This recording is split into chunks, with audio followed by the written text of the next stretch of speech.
Hi everyone, welcome to KDSAP's webinar series.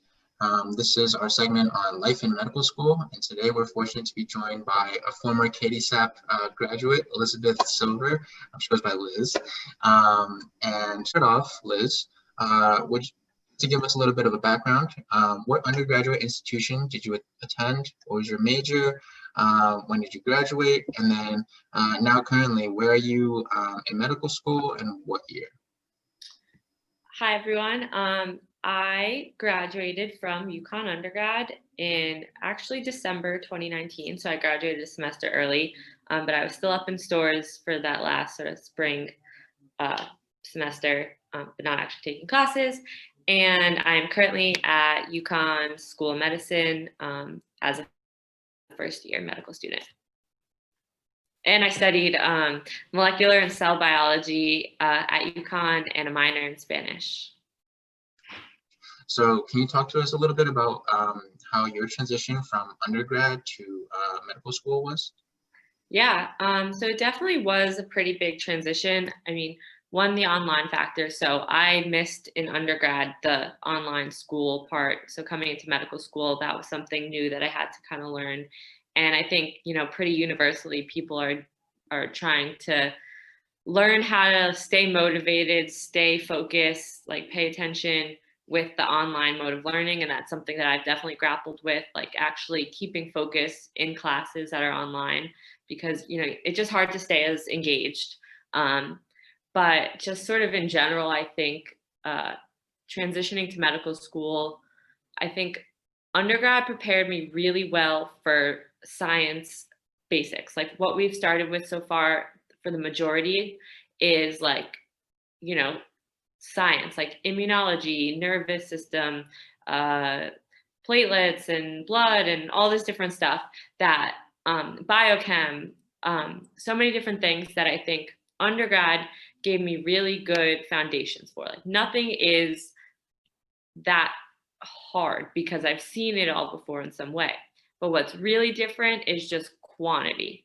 There's like a huge amount of information that you're learning, like in every aspect, and like learning how to manage that, learning how to study, because I think I solidified my study habits pretty well in college, but coming to medical school, not everything works. I think in undergrad, I like to read things a lot, and that's how I learn. I'm not someone that is going to like draw out pictures for everything. I'm going to read. And starting off medical school, I tried to do that. And because you have such a high quantity of information, you don't always have time to actually go and read the textbook. And kind of learning how to balance all of that was a bit of a transition.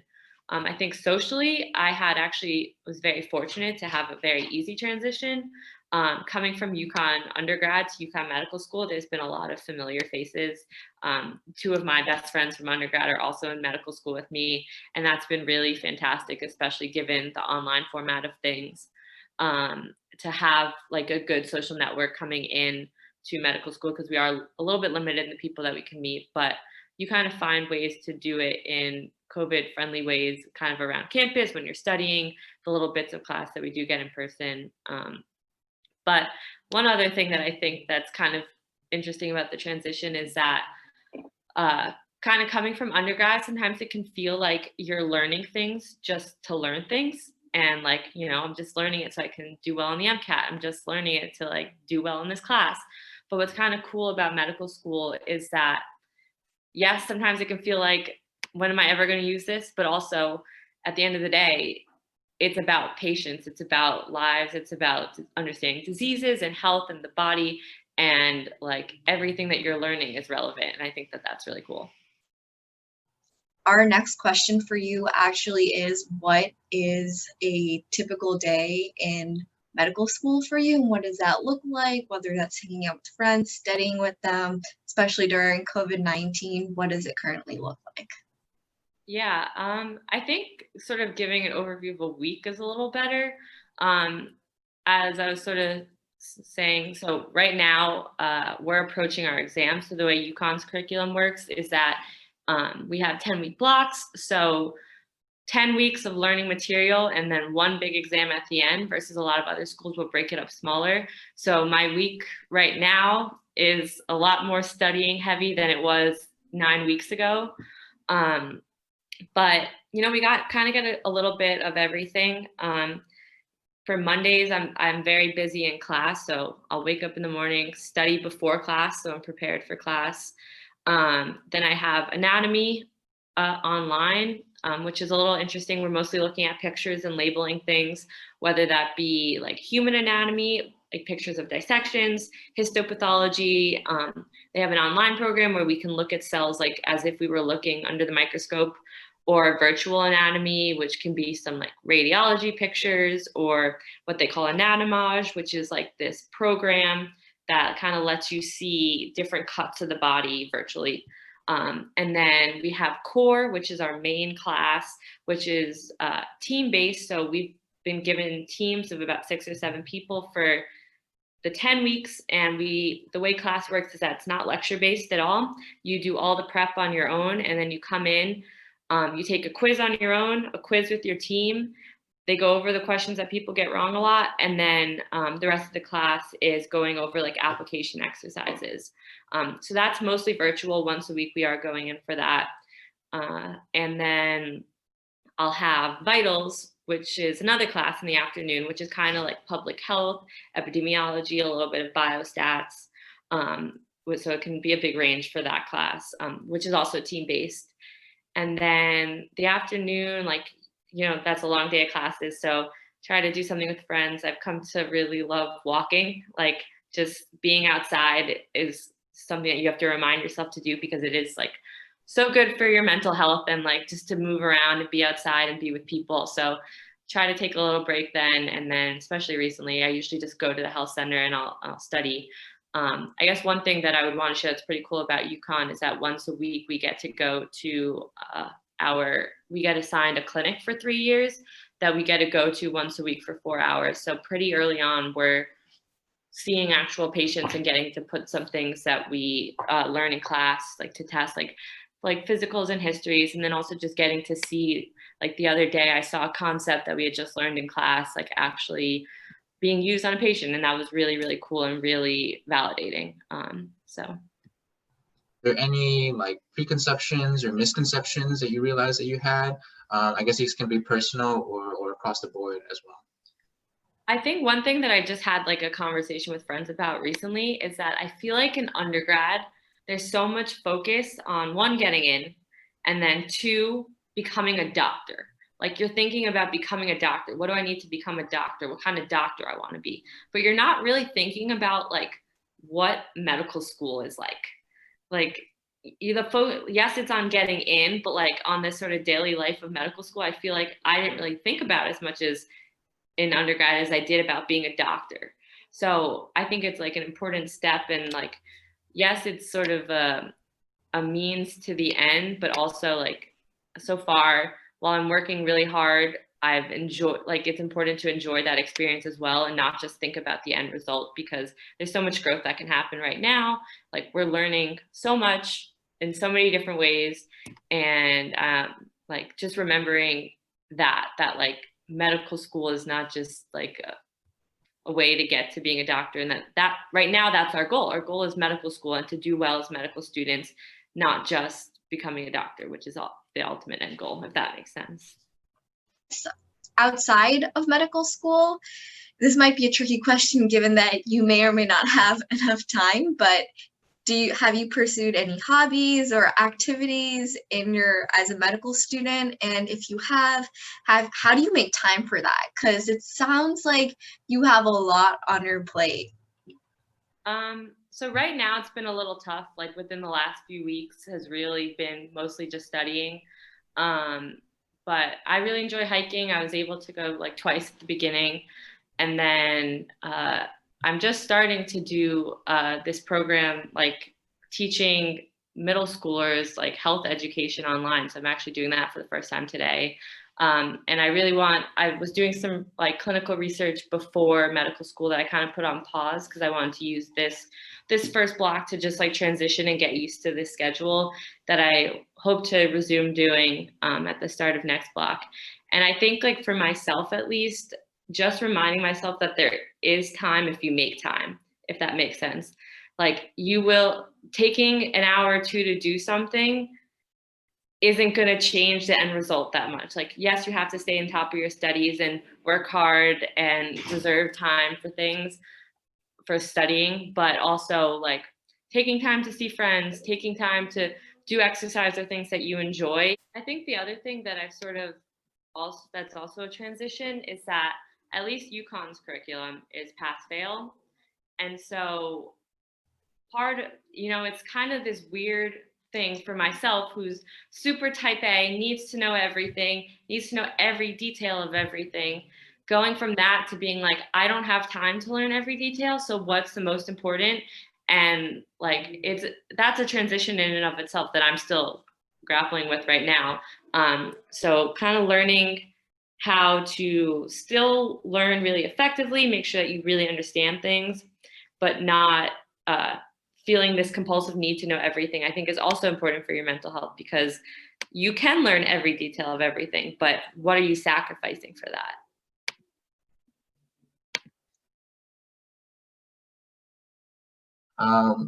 Start off, would you like to just provide us a little bit of context on what undergrad institution you attended, your major during undergrad, your graduation, and then now where are you attending medical school and what year are you? Yeah. Hi, everyone. I'm Katya. I just graduated from UConn in the spring of 2020, which was a little bit of an unconventional graduation, but that's okay. And I was a physiology and neurobiology major with minors in molecular and cell biology and psychological sciences. And I am currently a first year at UMass Medical School in Worcester, Massachusetts. Off in medical school in this very unconventional state of affairs in the world today, how would you describe your transition from undergrad to medical school? I would say transition-wise, it wasn't too bad. Like, they have, at least at UMass, they have a whole week of orientation where you kind of get to know everything, and they very much ease you into getting to medical school. But honestly, once you're in medical school, like, it's kind of like it just right away like hits the ground running. Like, day one, you're overwhelmed, like you don't know what you're doing. Imposter syndrome is completely at a high. But honestly, like, it ends up being okay. You just kind of get used to it. You get used to the pace. You learn, you develop like good study habits. And something that I was told is like, you're here for a reason. Like, there's a reason why they picked you out of thousands and thousands of applicants, and they wouldn't have picked you if they didn't think you could do it. So you just kind of get used to it. And then like you end up being over halfway of your first semester and you're like, wow, where did the time go? So I guess going off of that, did you kind of feel like there was a significant ramp up in workload? It's basically like a lecture based, which is very different from the way that the UConn curriculum is structured.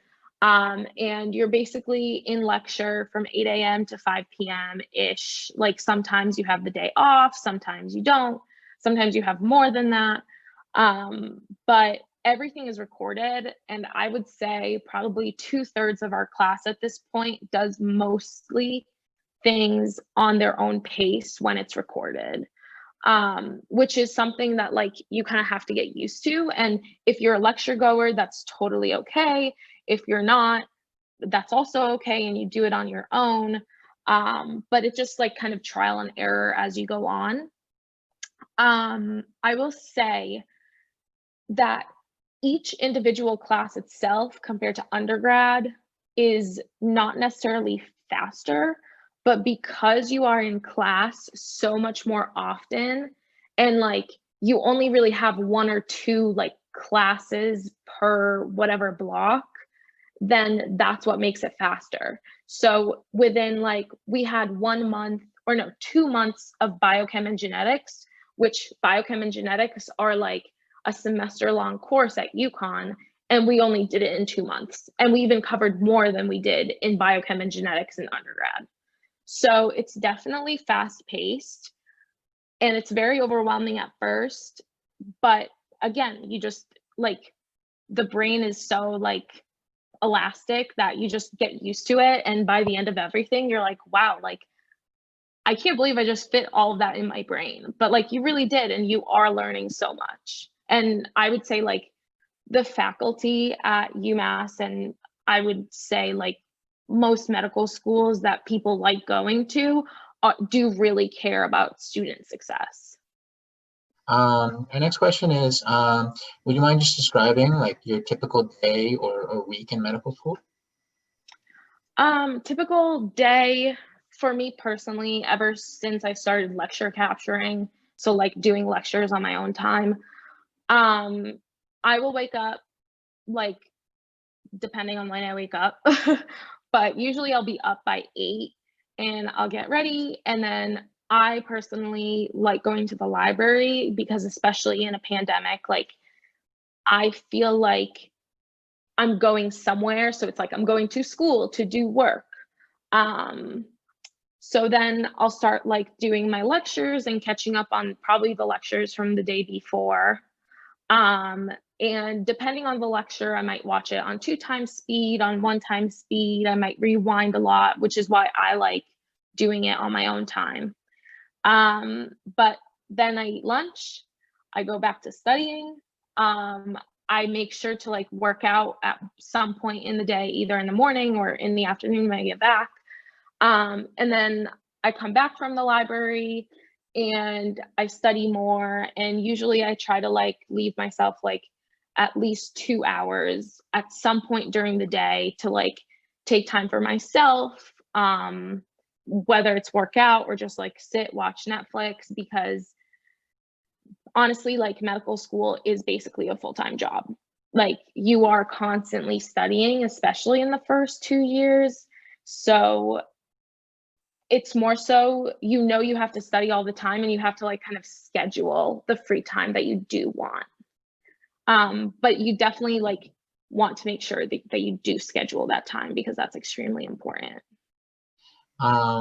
So now, I guess if you can think back to undergrad and your perception of what medical school is like, you know, you probably spoke to some people, you shadowed some doctors, but were there any kind of like preconceptions or misconceptions that were corrected once you actually got into medical school? Yeah, I think when I was in undergrad, I was kind of scared of going to medical school because I thought it was going to be an incredibly competitive environment. I thought that like people weren't going to like each other. Like, I thought it was just going to be a bunch of pre-meds together and we were all going to be neurotic.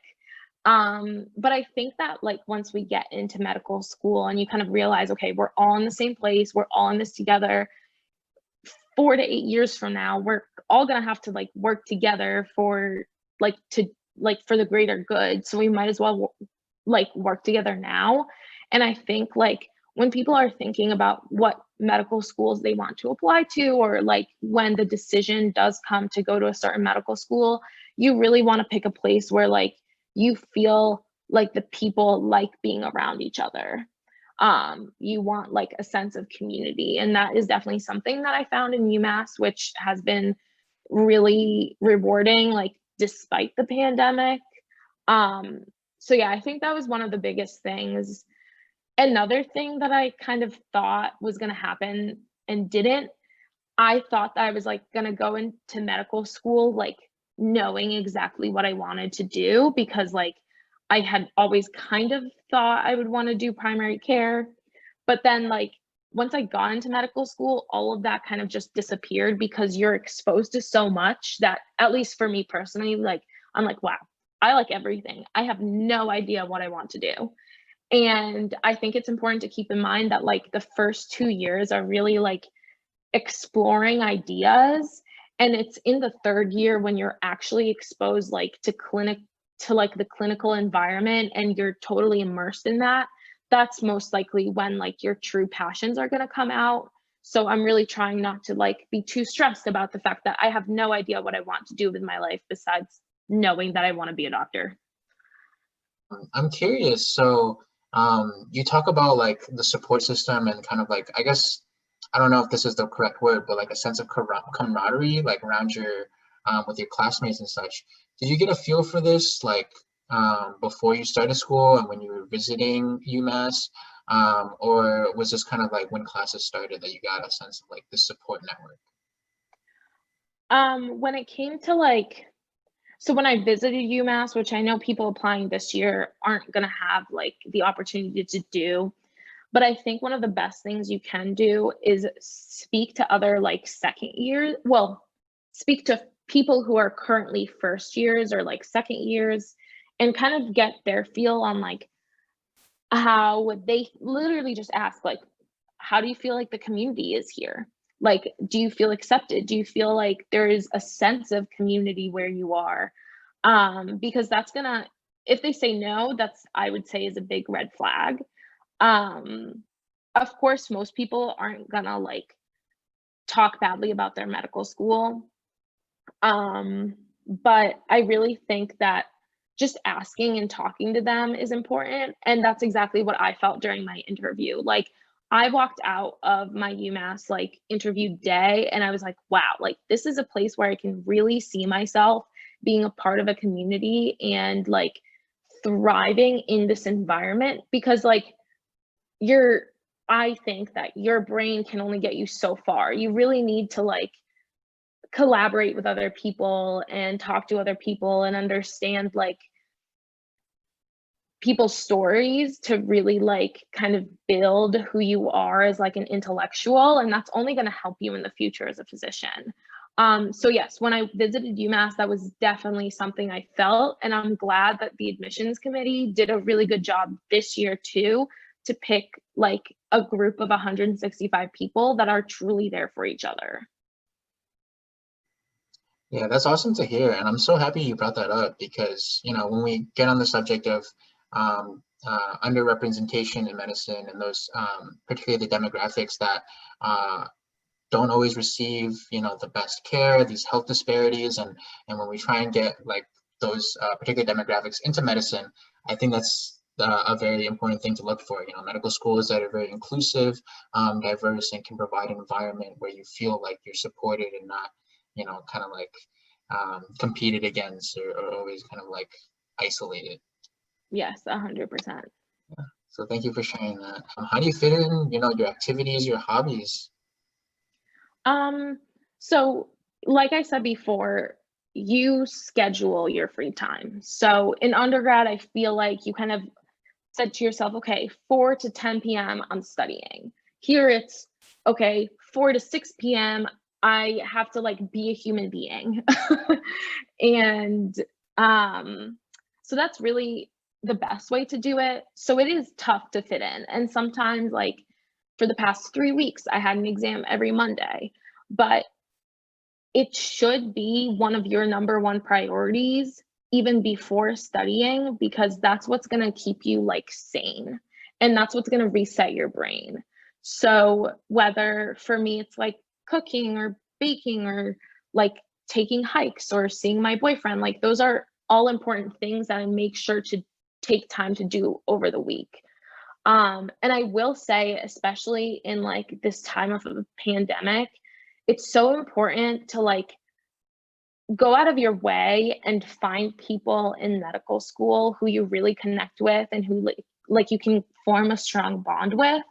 That's not to say that you have to be friends with everyone, because like even though everyone is great, like there may be people that you don't necessarily mesh well with, but you really should like kind of take initiative to like connect with other people, because those are going to be the people that you text in the middle of the night freaking out to when you're like super stressed about the exam the next day, or those are the people who will be able to explain to you a concept that you didn't understand in class, or those are also the people that you'll be able to like get together with on Tuesday nights and watch The Bachelorette. So I think like it really is an initiative that you have to take. Like you have to make the time, and you also have to learn to forgive yourself when you're not studying, and to like be okay with not studying, because in the long run, it's gonna make you a better student and like a better person essentially. But this is all to say, and I would like to like, it's okay if like you're struggling, because like I definitely struggle. And I will say this like totally transparently, like I see student counseling services at UMass Medical School because like I get overwhelmed, I get very anxious, like it all really piles up. And that's also why you need that support system to be able to like talk about these things, because most likely if you're feeling something, like if you're feeling a negative emotion, someone else is probably feeling the same way. So it really helps to like have that in your back pocket. All right, Saurabh, thank you so much for taking the time out of your day to speak to us today. Thanks, Hamid. Yeah, no worries. So we're doing a webinar series called Life in Medical School, and we want to just ask you a few questions about your experience. So first of all, just starting things off, what undergrad institution did you attend? What was your major, your year of graduation, and well, what medical school are you at, and what year are you? Yeah, so I attended the University of Connecticut, UConn at Storrs, and I graduated just this May 2020 with a double major in molecular and cell biology and statistics. And right now, I'm currently a first-year medical student at the University of Massachusetts Medical School, also known as UMass Med. Very nice. So what was your path to medical school? Did you follow like a more traditional path, 4 years undergrad and then attending medical school, or was it more non-traditional? Yeah, so that's an interesting question. A lot of times we like to say the traditional path is straight, like you do 4 years of undergrad or however many years of undergrad and go straight to med school. So that was my situation. I didn't have a gap year between undergrad and med school, but compared to all my classmates and what's going on in the country with national statistics, that's becoming kind of the untraditional path. Like I find most of my classmates have taken 1 to 2 years plus, and there's only really 20 of us out of like 150 at our school that went straight through. So yeah, that's me. That's not a lot at all. It's kind of surprising. Yeah. Do you find that those kids have more experience at all than you do, or how do they make use of those 2 years that they were not in school? Yeah, so it's very interesting because I think a lot of students, well, let's backtrack a little bit. I think getting into medical school has become more challenging over time, and I think there are good reasons for it. And like, for example, like we have a lot of people that really care for the well-being of humans and want to take care of them, like that want to apply, and people who traditionally weren't represented in medical specialties coming in and wanting to go into medical school. So it's gotten a little bit more challenging to get in. And so because of that, people like to explore the medical field a little bit more, get more experience in clinical care and hospital volunteering, EMT stuff or research, however ways you will. I find most of my classmates that have taken years off have usually worked as EMTs or scribes. A lot of them have done research. I think everybody has a unique path, and it's kind of interesting. Like I think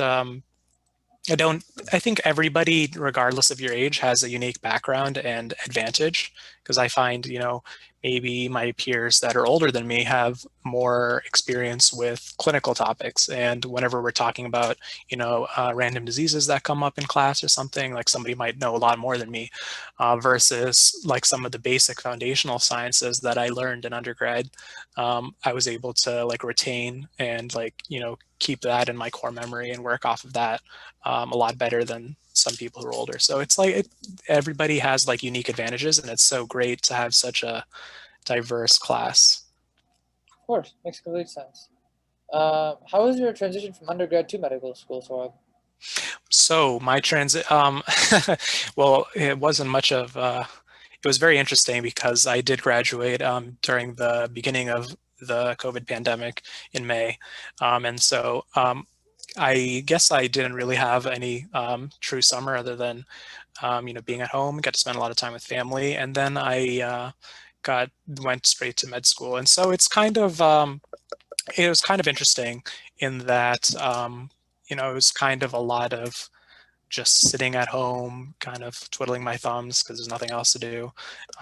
And then all of a sudden I'm thrown into school again, and a lot of work ramping up all at once, which was a little bit stressful, but I think I was able to manage it pretty well. So because I came fresh out of undergrad, like the first topics we cover are very much related to like biochemistry, the molecular biology, cell stuff that I was pretty comfortable with because that's what I study. And like, so those classes were kind of easier to me. And so like, it was kind of a nice smooth transition. And then I think about a month ago, we started to do anatomy classes, and that was an abrupt change, but it's good. Like people like feed off of each other, learn different skills on how to study and adapt, and yeah, we make it work. Nice. Talking about workload, would you say there's a significant ramp up in workload from undergrad to med school? I think I would say yes, but I think the context is a little bit different. For example, when you're in undergrad, you have classes that meet, maybe you'll have like 4 or 5 classes that meet for an hour, like 2-3 days a week, right? So it's like, it adds up to, you have a lot of the day free. In med school, if you add up like your true class time, it might add up to like 9 to like 3:30 or 4 o'clock on a day. So it's kind of like an expectation that, this is becoming more like a full-time job rather than like, I'm taking classes and have time to pursue like 100 other extracurricular pursuits. So I think work does ramp up, but it's like you have more than enough time to manage it and do it at your pace. Gotcha. Could you describe a typical day in medical school for us? What does Yeah, that look like? sure. So I'm going to give you the 2020 version of medical Yeah. school. So yeah, well, honestly, at our school at UMass Med, our curriculum is pretty unique in that no 2 days are really identical, no 2 weeks are really identical. And so a lot of times Monday and Tuesday will be our heavy classes. So we'll take classes from the morning until like 3-4 o'clock. And so that sounds like a lot, and sometimes it can be a little bit draining, but it's nice to know that Wednesday, Thursday, Friday are more lighter. And so those classes, they'll be like more half days, with the expectation that like you take the other time free in the day to study. So before we were doing kind of like basic science classes that would, basic science means like the cell biology and genetics and that stuff, for like most of Monday and Tuesday. And then Thursday morning, we would have a doctoring class where we learn how to interview patients, how to deal comfortably with patients of different backgrounds.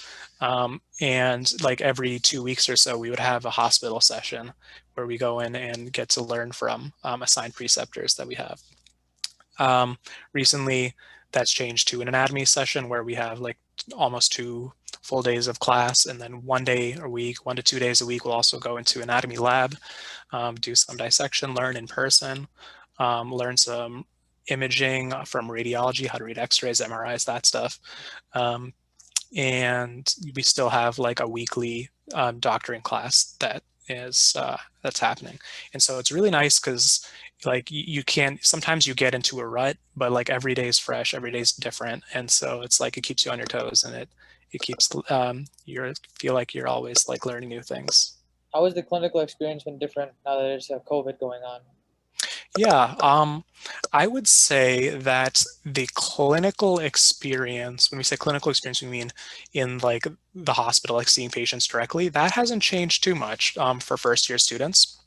We still get to go in with our preceptors who are doctors and see patients and learn from them and practice interviewing them. Only difference is obviously we're taking the standard COVID precautions, like, not too many people in the room, wear masks, eye protection, things like that. Things that are different though is more of our, our class instruction. So all lectures that are large classroom have been done from online. And which is fine and manageable because you can view it in live time, or you can also view the recorded lectures, which is really nice.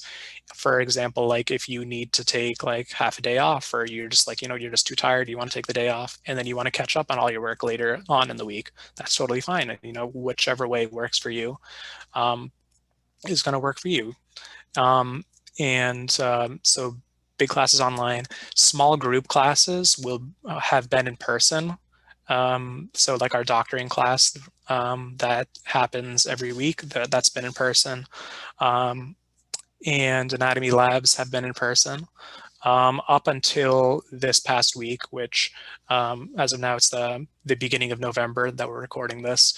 And like COVID cases have given, there's been another wave going on. So we haven't, so things have been converted back online, except for our physical exam class where we learn to, and look at general appearance, look in the eyes, nose, listen to the chest sounds, things like that. So that's going to be in person in very small groups, and our hospital sessions are continuing, but large groups aren't, and our doctoring class is going to be online.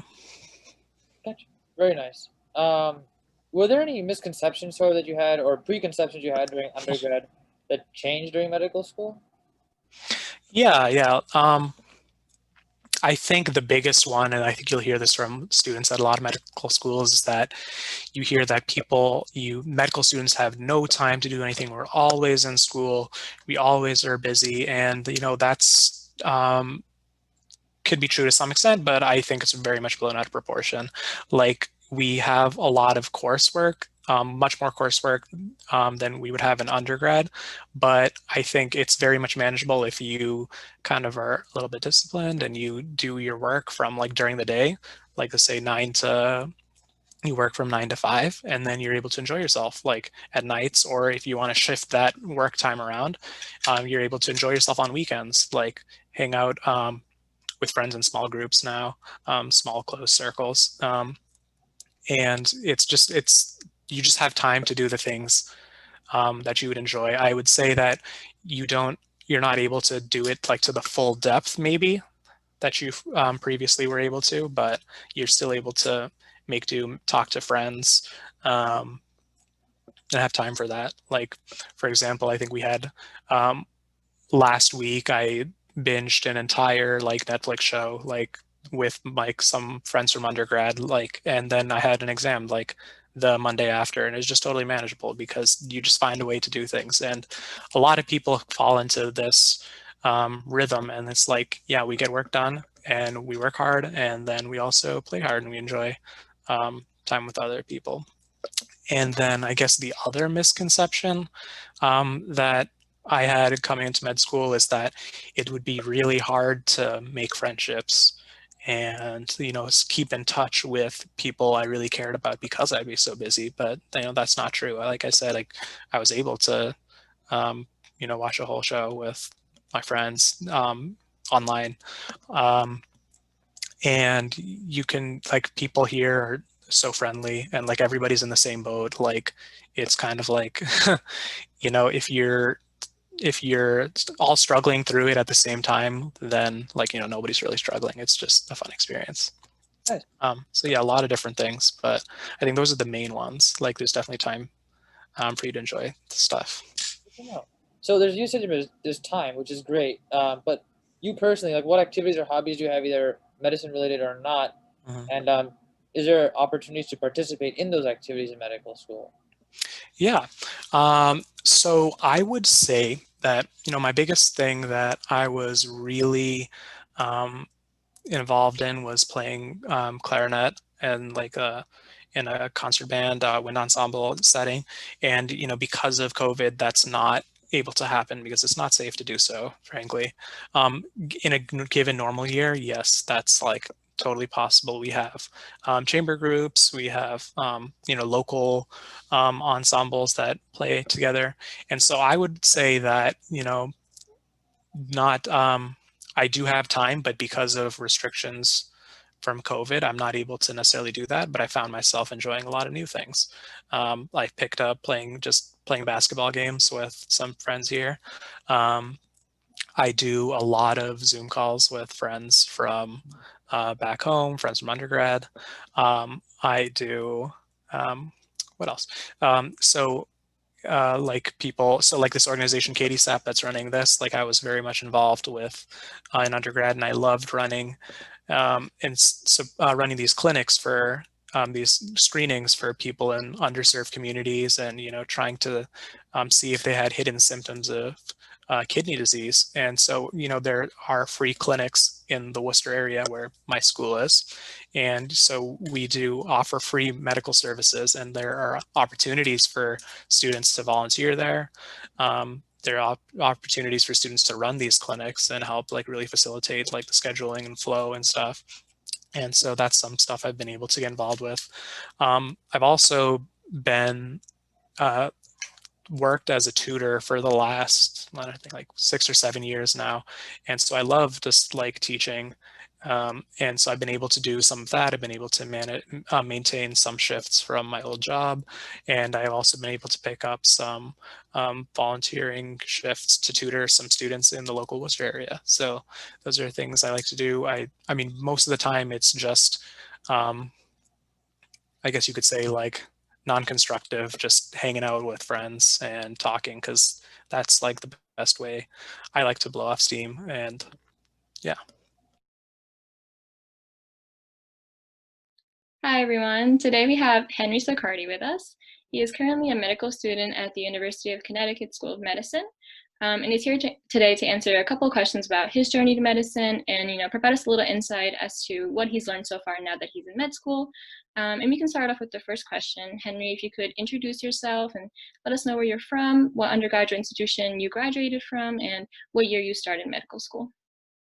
Sure. So I am in between my second and third year of medical school. I'm currently taking a year to work on a master's in public health. Way back when I grew up in New York City, the first 13 or so years of my life, and then I moved to Connecticut, where I had a bit of a difficult adjustment. So I went back to New York for college. I went to Fordham University. I was there from 2008 to 2012, and it is 2020. So there's a story in between. After I graduated, I'd wanted to be a lawyer all through college. And then right at the end, I decided against law school. So I had to do college a second time because, oddly enough, pre-law classes don't really overlap with pre-med classes. And so I come from a pretty blue collar background. My parents didn't really have money to send me to school the first time, let alone a second time. So I went to a community college and worked my way through that to make sure that I didn't take on any extra debt. Applied to med school in 2015 and did not get in, and then applied to school in 2017 and got in. Started med school in 2018, and here we are. Oh, and my majors, the first time I majored in history and political science, and the second time I majored in trying to get my butt into med school. My question for you would be, could you describe that time in between where you graduated from undergrad and was applying to get into med school? Like, what did that path for you really look like? Do you think it was traditional, non-traditional? Why?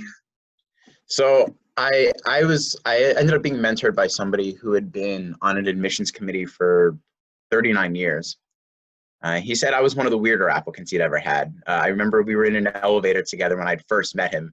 And anyone who's pre-med knows you meet someone who like can help you in your career, and you sit up straight, right? You're going to be perfectly proper with them. You don't want to mess anything up. So imagine, like, that's where my mindset was. And I'm in the elevator with this guy. And he looks at me and he says, "You're very, very strange." I was like, oh no, this is it. It's all collapsing. "You're a very strange applicant to medical school. I haven't seen many like you." And it was a good thing. I think I had a very non-traditional path. For me, it kind of happened in phases. I got to a point where I realized I didn't want to be a lawyer. And then there was a period of uncertainty about what I wanted to do with my life. And then there was a period of, okay, I think I want to go to medical school. And so, you know, we can pass on the decision of why I didn't want to be a lawyer, and we can pass on why I didn't want to do insurance and financial sales for the rest of my life. We could pass on the business I tried to start that didn't work. Ultimately, for medicine, there's a few things. I had kind of a heart-to-heart with myself one night, and I opened myself a beer, or if you're all under 21, your favorite beverage, whatever it might be, and I sat down with an index card, and I wrote on one side of it, what are things I wanted to do each day professionally and personally, and on the other side of it, what were things I did not want to do. And I had to be honest with myself, right? And so there are some things that you don't want to acknowledge about yourself that you need to. And so, you know, I acknowledge I wanted to be someone who could teach. I didn't want to sit at a desk all day. I didn't just want to push papers. I wanted a job that had some kind of meaning. I wanted to have a nice, comfortable lifestyle. I wanted to make a decent amount of money for the work that I did. I thought I could do that. I wanted to be honest with myself and say that I have an ego and I wanted a doctoral level degree because I thought I was smart enough to do it. And I had to, you know, some of those are difficult to admit to yourself. You don't want to sound like that sometimes, but you have to keep it real with yourself to make sure that it's going to be worth investing your time into this. And so I spent the night doing that. And then I spent the night reflecting on, instead of saying like, oh, what fields do I want to go into? What professions do I want? It was more like, what do I want to do? And then find fields that match. And for me, I narrowed it down to teaching or medicine. And for me, I thought I can teach if I'm a physician, but I can't practice medicine if I'm a teacher. So I said, okay, let me pursue medicine. Yeah, so now getting into our next question. Now we've heard about your story and the years that you took between undergrad and medical school.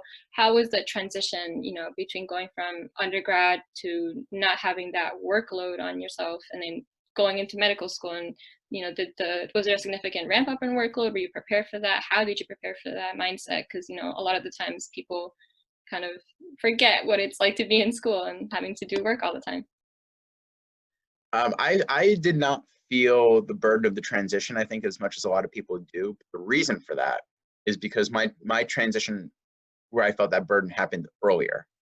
So for me, that transition really, the workload between when I was fighting to get into school and started school, the workload between the two were comparable. Where the shift occurred was from undergrad and when I had a job to trying to get into medical school. That was the harder part for me. And the reason for that is because, as I said, I was putting myself through school. So when I was doing my post-bac work at the community college, I was taking, bio and chem and physics together in a semester, which I hadn't taken a science class since a real science class. I took astronomy, but I slept through it in college. I hadn't taken a real science class since I was 16 years old, and now I was 24. So the difficulty for me was, taking 3 courses like that. I was also working 2 jobs. Sometimes I was working 3 jobs. And it was a 7-day-a-week grind of, I need to pay my bills and keep food on my table and pay my tuition, and I need to get A's.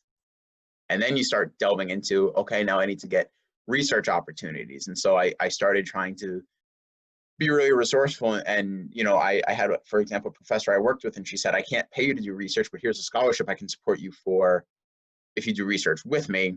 So we did that. I got the scholarship. Okay, now that justifies my time, because I couldn't pull away from working. And so I found these odd jobs where I could not do much and I could do my work while I was doing the jobs, and I wanted to multitask.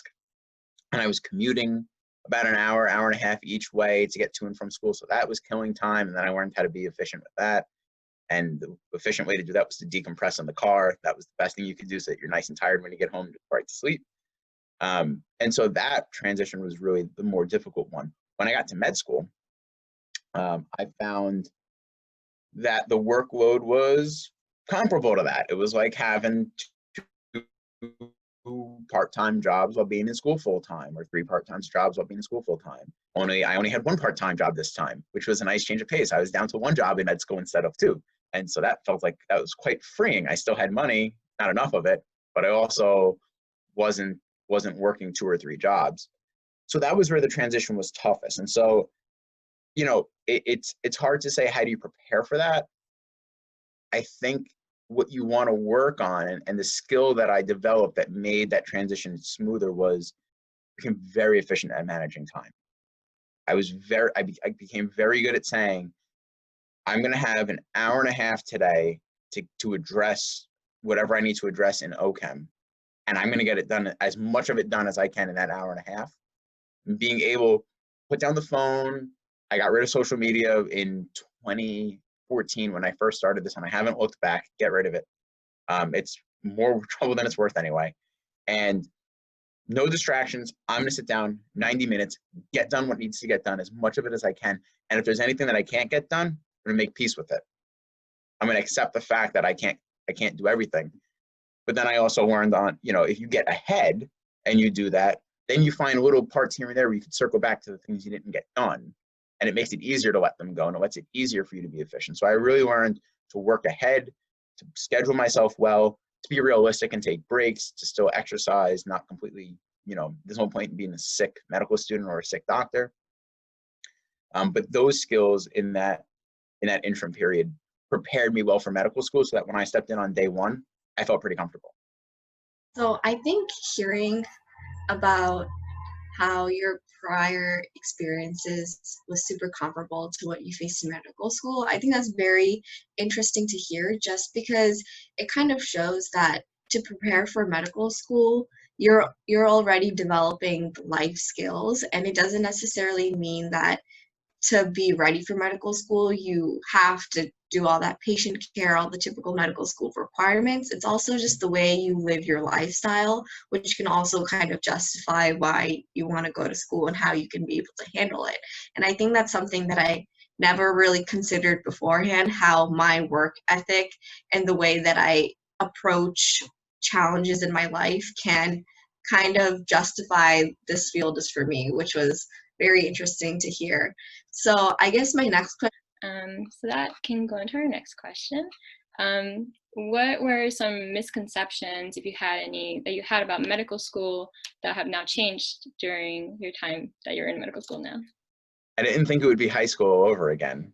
I was a little surprised by that. The social setting was, and maybe it's because I entered school at 28 and I was surrounded by 22-year-olds. Maybe that was part of the difference, was I was just kind of 6 years removed from like really having fun in college. And so I felt a little old at times. I wasn't anticipating that. I've been called short, but I've never been called old. Now I'm being called old. So, okay, fine.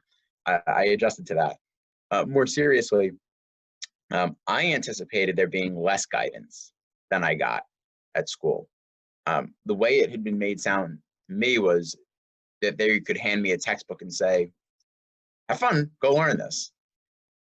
And I thought it was going to be a lot more directionless. It was actually quite directed, to the extent that I was actually bothered by how directed I was. I actually felt micromanaged more than I cared for. And I actually lost the ability to create my own schedule as much as I like to and set my times the way I like to. And so that was a difficult adjustment for me. I really thought it was going to be more completely independent, or almost completely independent, whereas it was kind of the other end, which for a lot of folks was good. I think the overall tenor from my classmates was, I'm in class too much, but also I wouldn't be doing anything if I wasn't in class. So it's probably better that I'm in class. So that was one thing. Another thing that surprised me was how much I struggled with anatomy, and being in the anatomy lab. I thought I was going to be a little bit better at that, but I got through it. And then I'd say the last thing that surprised me was how quick the first 2 years went. It flew. And I know that things tend to go quick when you're busy, but I've never had 2 years get away from me quite like that. They flew by in hindsight. And you'd be in the moment saying to yourself, I cannot believe how, like, the days feel long, but time's going quick. And there's this like weird dissonance in your brain. You're like, how can it be that I feel like I'm here all day, every day, and it feels like it's dragging, but also now, like, I'm in the 4th of 5 blocks. Like, how did I get here? And so I think that was another odd adjustment. But the big adjustment that I think you all need to anticipate, the one that every medical student encounters, is you will need to adjust how you learn. And not just once. You will constantly adjust how you learn. Folks who come into school will ask the upperclassmen, like, what works? I still couldn't tell you. It depended from block to block. I tried different strategies this block. I tried different strategies that block. I tried anatomy this way one block, tried it another way another block, used flashcards one block, didn't use flashcards another block, read one block, didn't read another block, watched videos instead. My grades never really changed much. And so what that really tells you is a couple of things. One, accept being flexible, because the best strategy is the one that's going to work. And as long as it works, it's great. And then the other thing that helped me get through that adjustment was they won't take you if you're not good enough to get through. Like, if you get into med school, you're going to graduate. It's like 98%, I think, graduate. And the ones that don't, it's not even because they can't handle it. It's usually like personal life stuff or something else. So you also just kind of have to trust yourself. And I think you have to trust yourself to an extent. It's a little different when you're in medical school, because now you feel like, all right, like, I'm here, I need to be doing well. And how you get there changes. That's difficult to accept, especially since everyone who's coming in, we're, A and B students for the most part. So that is hard for those folks to adjust to. What have you done outside of medical school, or even during medical school, whatever you would like to speak about, that you've managed to kind of take time for yourself and pursue your own hobbies or activities? I know you mentioned UCHL, but if you want to talk about that more, feel free. If you've done other things, we would love to hear it. So I think that really ties into what you were both just touching on now. You have to remember that it's a nice goal, to be a physician. But on average, let's say whoever's watching this is a junior, for all intents and purposes. We'll say it's a junior. You're gonna apply your senior year, and if everything goes according to plan, if you decide to apply your senior year, you apply your senior year, you get in, then you have 4 years of med school, right? It takes a year to apply, so there's 5 years. On average, the average person does a 4-year residency, there's 9 years. Average person does 1 to 2 years of fellowship, there's 10 to 11 years. If everything goes according to plan, you're still about 10 years away from being a physician, an attending physician. If you live solely for that 11 years down the road marker, you're going to hate your life up until then. And you shouldn't do that. What I try to really preach to students, and I try to embody it the best I can as well, because I'd be a hypocrite then if I tell other people to do it and don't do it myself. You have to understand, you are not guaranteed tomorrow, let alone 11 years from now. 11 years is a long time. A lot can happen in 11 years. You got to enjoy today. You have to enjoy today. This is not separate from your life, and it's not separate from your journey. This is simply part of it. And so if you don't learn to enjoy what you're doing right now, first off, if you're not enjoying the things that it's taking to get into medical school, that should be alarm bells about whether or not you really want this field. There's nothing wrong with saying, I don't want to be a physician. I consider the program that I was in pre-med and the program I've started here, if I had a volunteer come to me and say, Henry, I did this program and I think I hate medicine, I'd be like, that's a huge success. That's a huge success. You found it out early. I wish that had happened for me for law. I wish I didn't spend all of college pursuing it, right? I wish I had realized and admitted to myself sooner that it wasn't for me.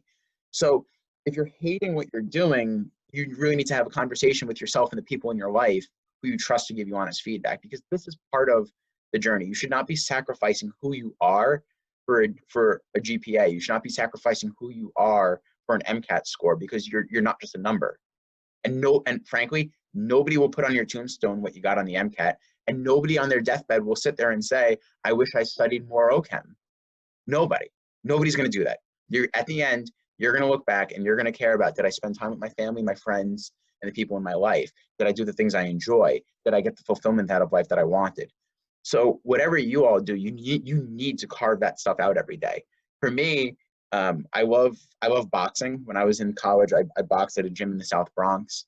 And I'd be a lot smarter, I think, if I didn't do that, because those guys were pretty good. And I made for a pretty mobile punching bag. I moved, but I didn't win much. But I still practice that. I don't spar anymore because getting punched now is probably not a good idea. Except I have a classmate who I spar with sometimes. But I still make time to box. I love reading. You all can see I got my library back there. It was hard to do that in med school because when I would sit down to read, I would find that I was exhausted from reading all day. But I also do a bit of writing. I keep a journal. I have like a book. I say that I'm working on a book. It's dragging out. I'll get it done by the time I die, but I'm working on it. Every now and then I get to write it a little bit. I love the outdoors. I've been, especially the pandemic was helpful for this, but trying to get out and go hiking, fishing. I go on a camping trip every summer.